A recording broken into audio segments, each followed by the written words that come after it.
بسم الله الرحمن الرحيم. السلام عليكم اصدقائي مشاهدي ومتابعي قناه بعد الماتش. بسلم عليكم جميعا جمهور نادي الزمالك، النادي الاكثر تتويجا بالبطولات الافريقيه في القرن العشرين. لا تنسونا بالاشتراك في القناه ولايك وشير للفيديو وتفعيل زر الجرس. لا صوت يعلو فوق صوت السوبر الافريقي، لا صوت يعلو فوق صوت معركة لكل جماهير نادي الزمالك والاهلي بتنتظرها بشغف. ماتش صعب جدا هيحسمه الاهدى اعصابا والاوفر حظا. ان شاء الله باذن الله يكون من نصيب نادي الزمالك. الامور بتشتعل كل لما تقرب ناحية الميعاد المرتقب الجمعة 9 مساء بتوقيت الدنيا. كل لما نقرب كل لما السخونة بتزداد، كل لما نقرب كل لما الاجواء بتشتعل اكثر فاكثر فاكثر فاكثر. يمكن كانت مفاجأة ليا ولكنها مفاجأة غير سعيدة. امبارح طلع الاستاذ احمد سالم المتحدث الرسمي لنادي الزمالك. استاذ احمد سالم اخيرا نطق بما يشعر به كل زملكاوي، نطق بالظلم والاضطهاد الممتد لعقود من الزمن اللي بيتعرض ليه جمهور نادي الزمالك. نطق احمد سالم وقال ان الزمالك لديه تخوفات وعدم اطمئنان للحكم معتز الشلماني حكم مباراة السوبر الافريقي. مجلس الزمالك يشعر بالقلق من الحكم الليبي لاسباب فنية. نتمنى تعديل المسار وان يكون هناك صدى لطلبات الزمالك في هذا الامر. ما أثير عن الحكم عبر السوشيال ميديا أثار تخوفات الجماهير وإدارة الزمالك. المباراة ستخرج على أفضل ما يرام ونتمنى أن تكتمل الصورة بوجود حكم آخر. الشلماني لم تثبت عليه أي وقائع يمكن الحديث عنها، لكن هناك أمور فنية تثير التخوفات. الشلماني هو ترتيبه رقم 14 في حكام القارة الافريقية، حكام النخبة اللي هم اصلا عددهم 20 حكم. ده رقم 14 في حكام النخبة، يعني مش الاول او الثاني او الثالث، ده ال 14 من 20 حكم اللي هم مجموع حكام النخبة. فده يوريك ان ده حكم فنيا قليل. ده رقم واحد. رقم 2، اكيد بكون سعيد ان الزمالك بيضغط في الملف ده، ولكن الزمالك مش بيضغط، الزمالك بيلمس، الزمالك بيغازل، انما الزمالك ما بيجيبش جوان. الزمالك لو عاوز يجيب جوان ولو يمتلك مجلس اداره قوي، لو الزمالك يمتلك مجلس اداره قوي، نادي الزمالك يحتج رسميا بخطاب رسمي خارج وصادر من نادي الزمالك للكاف يعترض على الحكم. نادي الزمالك غير الاحتجاج الرسمي يخرج بيان ويتم اصداره من نادي الزمالك، بيان رسمي ان نادي الزمالك يخشى من الحكم حتى لو الحكم ما اتغيرش، وده المتوقع، ولكن انت بتعمل استرس على الحكم، انت بتحيده. ف نادي الزمالك بيحسس. كنت اتمنى نادي الزمالك بيان رسمي وشكوى رسمية واحتجاج رسمي للكاف. هل الموضوع ليه توابع أخرى؟ أيوة، الموضوع ليه توابع أخرى. نادي الزمالك تواصل بشكل ودي مع هاني بوريدة، فما قدرش هاني بوريدة يعمل حاجة. ومؤخرا تواصل نادي الزمالك، كلام لأول مرة تسمعه، تواصل نادي الزمالك مع الأستاذ فوزي لقجع رئيس الجمعية المغربية في المملكة المغربية عشان خاطر يحاول ان هو يغير الحكم او يحيد الحكم. الزمالك بيسعى ورا حقه، الزمالك بيسعى ورا العدل، الزمالك بيسعى انه يبقى في عدل، انه يبقى في عدل. الزمالك كلم الاستاذ فوزي لقجع بعد ما الاستاذ هاني بوريدة مش هيقدر على أبغي، مش هيقدر عليه، فتواصل مع فوزي لقجع. الراجل بتربطه علاقات قوية بنادي الزمالك، والراجل هو اللي خلص قبل كده الموضوع بتاع ابو طيب وضغط عليه عشان يقبل ان هو يقسط الغرامه. ودي حاجه كويسه، زي ما بنقول الوحش نقول الحلو، ان مجلس اداره الزمالك بدا يبقى ليه علاقات. كابتن حسين لبيب يتعرف على فوزي لقجع، يتعرف على ناس تانية من الفيفا او من الكاف سوري. لازم تبني قاعده علاقات واسعه. فالاستاذ فوزي لقجع تعهد لنادي الزمالك بان لو لم يتم تغيير الحكم سوف يكون في نوع من انواع الحياد اللي الزمالك عاوزه واللي الزمالك طالبه، لان نادي الزمالك خايف من اللي حصل في نهائي الكاس. فالزمالك بيحاول انه يحل الموضوع ده. كنت اتمنى زي ما قلت لكم الزمالك يشعل الاجواء مبكرا ويشعل الحرب مبكرا ويتم الضغط على الكاف وعلى الحكم. هتيجي تقول لي ازاي كده يا محمد؟ انتم مكبرين الموضوع ليه؟ انتم مكبرين الموضوع ليه يا محمد يا مصطفى؟ مش هتبطلوا نظريه المؤامره؟ اتفق معاك يا صديقي، اتفق معاك يا صديقي. وانا بقول لجمهور نادي الزمالك ان في جزء عندنا اخطاء وليست نظريه مؤامره، ولكن انت تاريخك معايا اسود، انت ماضيك معايا اسود، ماضيك معايا اسود. هتقول لي استرجلوا في الملعب واكسبوا، اوكي معاك حق، انت بتتكلم كلام محترم. انا استرجلت في الملعب وكسبتك 2-1، بس بعد ما اتفشخت في الملعب، اسف لللفظ ملهاش لفظ تاني، بعد ما ضربتين جزاء ما اتحسبوش من ابراهيم نور الدين، بعد ما زيزو اللي ماتشين ورا بعض من الانكل بيتهرس، الانكل بتاع زيزو بتعمل بطاطس مهروسه ومفيش حد بيطرد، بعد ما ندفد هرس رجل ناصر ماهر ورامي ربيعه هرس رجل زيزو محدش اتطرد، ضربتين جزاء، واحده لسيف الجزيري والثانيه مش متذكر كانت لمين وما اتحسبوش. فالزمالك رغم انه اتفشخ في الملعب من ابراهيم نور الدين الاهلاوي، رغم كده الزمالك كسب. ماشي، بس انا مش كل مره تسلم الجره. انا خدت 2 دوري ورا بعض في عز الفساد يعني المستشري في جسد الرياضه المصريه، ولكن برضو مش كل مره تسلم الجره. اعطيني العداله وانا هبقى حلو. كسبت الاهلي في ظل وجود حكم ظالم، ولكن ما انا مش ضامن كل مره هكسب في ظل اجواء الظلم. فانت فاسد وبتلعب بره الملعب. وانا بلعب 2020 حلت لي مجلس ادارتي وعملت لي سيربرايز قبل مباراه القرن، حلت لي مجلس ادارتي.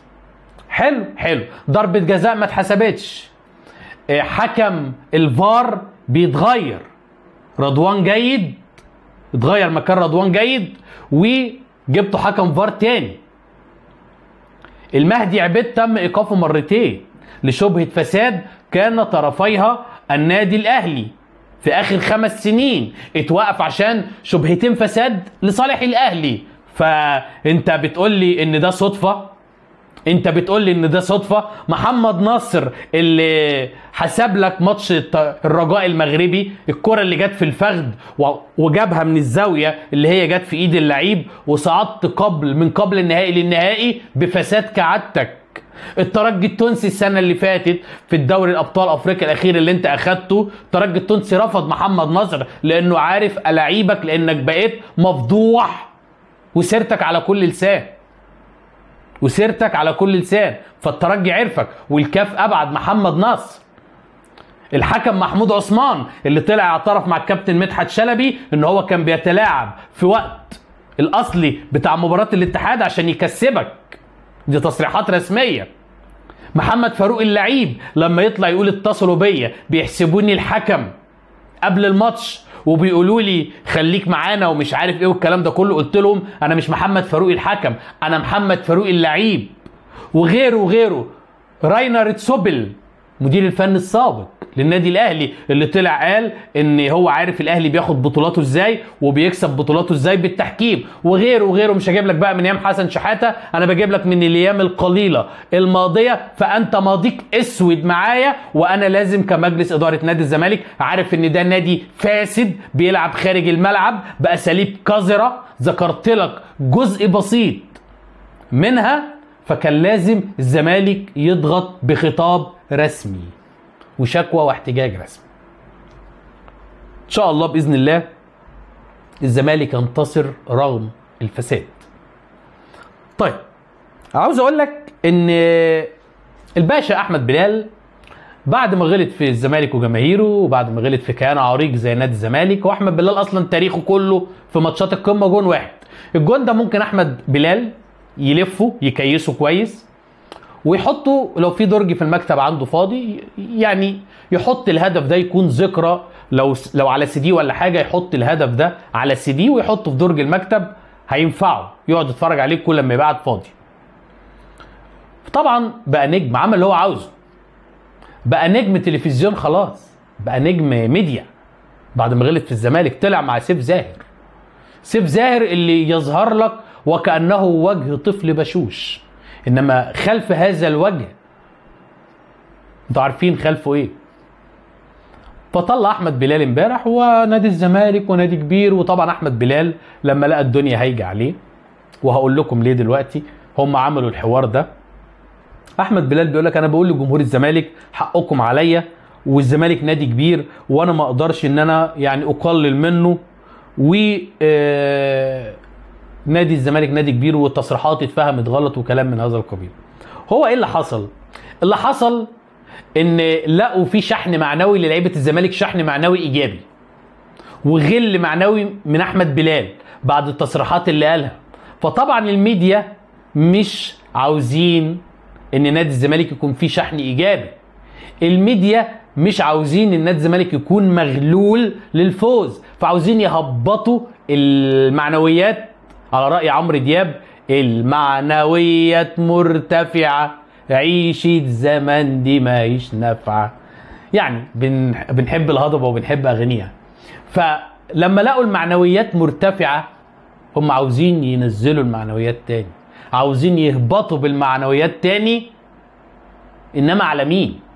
الفيديو تم إرساله على جروب الواتساب من الكابتن عبد الواحد السيد، تم ارسال الفيديو على الواتساب واللعيبه اتشحنت معنويا. هما طبعا لما احمد بلال يعتذر قال يعني اللعيبه معنوياتها هتهبط، العب غيرها يا سيف يا زاهر، بطل شغل اللي هو ايه في الوش مش عارف ايه وفي القفه مش عارف بيسموها ايه.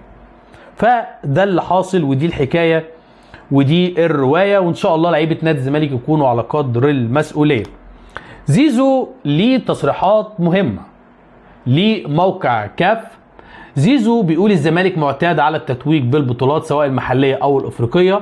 الزمالك يمتلك قاعدة جماهيرية كبيرة في دول الخليج، هدفي هو التتويج بالسوبر الإفريقي للمرة الثانية مع الزمالك. جماهير الزمالك متعطشة للتتويج باللقب، استطعت تحقيق كل البطولات المتاحة والتتويج بها مع الزمالك. أرغب دائما في كتابة اسمي بشكل أكبر في تاريخ نادي الزمالك. التتويج بالسوبر الإفريقي أمام الأهلي سيكون له طعم مختلف. دي كانت أبرز تصريحات أحمد سيد زيزو للموقع الرسمي للاتحاد الأفريقي كاف. يمكن أنا عايز أقول لزيزو أكيد أنت وزمايلك ليكم كل الدعم، ولو بنختلف في أمور تعاقدية في راتب سنوي عاوزينه يقل عشان مصلحة الزمالك، ولكن لا نختلف إن احنا بندعم كل لعيبة نادي الزمالك. نداء شخصي ليا من زيزو في 2020 كان انت طبعا بتقول ده السوبر يعني الافريقي الثاني، السوبر يعني الافريقي الاولاني لزيزو كان 2020 امام الترجي التونسي، كان لسه الترجي التونسي كسبان دوري ابطال افريقيا وكان فريق بياكل الاخضر واليابس. الزمالك ساعتها كان قوي ولكن كان الترجي حاجه مخيفه، ولعبنا السوبر الافريقي وكنا متعادلين 1-1 مع فريق متمرس، مع فريق قوي جدا جدا جدا جدا، متعادلين 1-1. اوباما جاب الجون الاولاني بعرضيه شيفو، وتعادل الترجي التونسي بضربه جزاء، الى ان ظهر الفارس المغوار الذي يعني ركب بقى، خلينا نتكلم باللغه العاميه، ركب حصانه. الفارس المغوار جاءكم من الدار البيضاء، ركب حصانه ورزع الثاني ورزع الثالث وجاب الكاس لنادي الزمالك. ليه انا بحكي لكم القصه دي؟ بحكي لكم القصه دي اتمنى، لان كان ساعتها بن شرقي كان هو نجم الفريق، وكان زيزو مش بزيزو بتاع دلوقتي. فزيزو بتاع دلوقتي عليه دور كبير، استلم الرايه من اشرف بن شرقي. اتمنى ان زيزو نجم الزمالك واحد اهم اللعيبه في التيم، بل ممكن جماهير كتيره شايفه ان هو نمبر 1. انا بالنسبه لي كمحمد شايف نمبر 1 في الفريق دلوقتي عبد الله السعيد.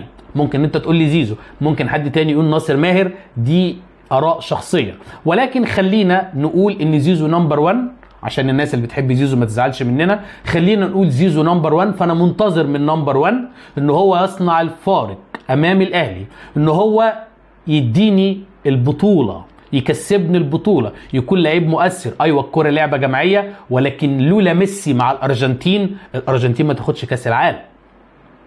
الارجنتين ما تاخدش كاس العالم، وده غير وغير رونالدو وغير وغير وغير. ففي لعيبه اللي هم النجوم الكبار، نجوم السوبر ستار، دول لازم في الوقت الصعب بيطلع الفارس المغوار زي اشرف بن شرقي وبيجيب لك الاميره وبيديها لك ما بين ايديك. اتمنى من زيزو يوم الجمعه ان شاء الله باذن الله ان هو نجم الفريق واعلى راتب في الفريق، ربنا يا رب يزيده من نعيمه ويجيب لنا الاميره، لان كل الامال هتبقى منعقده على احمد سيد زيزو اللي منتظرين تألقه ومنتظرين ان هو يكون يعني ليه دور مهم ومؤثر في تتويج الزمالك على حساب النادي الاهلي. فدي كانت تصريحات زيزو، كل الدعم لزيزو وكل الدعم ليه تيم نادي الزمالك. تعالوا ندخل بسرعه على القائمه. القائمه فيها مفاجآت، قائمه نادي الزمالك. القائمه طبعا اللي سافرت 24 لعيب. قبل الماتش بكره يعتبر بيومين، قبل الماتش بيومين هيتم تحديد 20 لعيب وهيخرج 4. ال20 لعيب طبعا زي ما احنا قلناهم، خلينا نجري كده يلا بسرعه. صبحي وعواد والشناوي، في الدفاع عمر جابر مسلوسي الونش، حسام عبد المجيد الزناري، احمد محمود، محمد حمدي، بنتايك. في الوسط دونجا، زياد كمال، شحاته، محمد السيد، هقول لكم ليه محمد السيد، عبد الله السعيد، ناصر ماهر، شيكا، شلبي، زيزو، ميشلك. وخط الهجوم الجزيري عمر فرج، حسام اشرف، وناصر منسي. مش عارف ليه ناصر منسي، هتقول لي ليه؟ الونش موجود. الونش موجود عشان خاطر بيكمل البرنامج التأهيلي ونوع من انواع الدعم المعنوي، عاوزين يدخلوه في روح الفريق. انما الونش مش هيلعب، لان الونش هيطلع على الامارات بعد البطولة، ثم على المانيا عشان خاطر يعمل زي فحوصات انه يقدر بقى يدخل التدريبات الجماعية ولا لا. فالونش مش هيكون موجود. اتمنى ناصر منسي ما يكونش موجود، مش محتاجينه. ممكن بقى يخرج احمد محمود، يخرج محمود الشناوي، ويخلي حسام اشرف. هنشوف جوميز ايه اللي في دماغه، ولكن ده اللي كنا بنتكلم عليه. بالمناسبه الونش كان شريك، والموضوع ده مهم جدا، مش موضوع يعني غير ذات اهميه. يعني الونش كان شريك في كافيه اسمه كيك زون. يمكن كيك زون انا يعني قريب مني جدا، يعني بحكم ان انا ساكن في اكتوبر. فكيك زون من ساعه ما الونش دخل شراكه مع دونجا، بس مش دونجا اللي عندنا، دونجا اللي هو في بيراميدز دلوقتي، كانوا داخلين مع بعض شراكه. ومن ساعه ما الونش اخذ الكافيه ده وش وحش عليه، تحس عارف انت الفال وحش، يعني زي ما بنقول كده باللغه بتاعتنا بتاعت ولاد البلد، يعني ادمه وحش عليه. من ساعه ما الونش اخذ الكافيه ده وهو الونش ما لعبش كوره في الزمالك، اصابات اصابات اصابات اصابات وصليبي ومش عارف ايه. فالونش عمل حاجه انا بالنسبه لي شايفها كويسه، وربنا هيعوضه ان شاء الله، ان هو في يعني فض الشراكه في هذا الكافيه، يعني تحسبا منه او تيمنا ان يعني ادم وحش عليه. فان شاء الله باذن الله يكون الكافيه يعني الونش يرجع بقى بعد مساب الكافيه ان شاء الله، يرجع يكون ادمه كان وحش عليه، ويرجع الونش كزي يعني زمان افضل لاعب في افريقيا. طيب دونجا عنده شد في الخلفيه، والخلفيه بتاخد وقت وبيحاولوا يجهزوه، وعشان الخلفيه بتاخد وقت جوميز اخد محمد السيد. اخد محمد السيد ناشئ نادي الزمالك عشان يكون بديل تحسبا لو دونجا ما قدرش يكمل. بالنسبه لي هي صدمه. ليه؟ هل عشان دونجا لعيب سوبر ستار؟ لا، ولكن عشان ما فيش الا هو. زياد كمال ما اعتقدش ان هو يقدر يقوم بالدور ده، ومحمد السيد لعيب ناشئ برضه الماتش تقيل عليه. فغياب دونجا هو كارثه، هو فاجعه في تشكيل نادي الزمالك، لسبب برضه مش هو سوبر ستار يعني، ولكن عشان ما فيش الا هو. ده برضه بيوريك ان اداره نادي الزمالك لم توفر البدائل. قعدوا برضه يجيبوا الصفقات وما جابوش رقم 6 ولا جابوا مدافعين. فده بس بيوريك ان الرؤيه والعين في الزمالك عامله ازاي. هل محمد السيد هيقدر؟ ولا زياد كمال؟ ولا محمد شحاته اللي يلعب لعيب رقم 6 قدامه عبد الله السعيد وناصر ماهر؟ محتاج اسمع رايكم. هتسالني انا كمحمد لو دونجا غاب محمد شحاته يلعب مكانه، وقدامه للاسف عبد الله السعيد وناصر ماهر، ولكن في الحاله دي نص ملعبنا هيكون مكشوف، لان هيبقى في لعيب واحد بس 6، وعبد الله السعيد مش هيقدر هو وناصر ماهر يجاروا خط وسط الاهلي القوي جدا. يعني ممكن بقى عاوز تحط محمد السيد، زياد كمال، الله اعلم، ولكن هي فاجعه بتضرب نادي الزمالك اذا لم يتم اسعاف دونجا وانه يلحق المباراه. فده بالنسبه للكلام والحكايات والروايات. عاوز اقول لك ان تم تاجيل السوبر المصري عشان خاطر يكون يعني عملوا له موعد مقترح من يوم 20 ل 24 السوبر المصري، وتأجيل دور المجموعات سواء دوري الأبطال أو الكونفدرالية إلى 26 نوفمبر.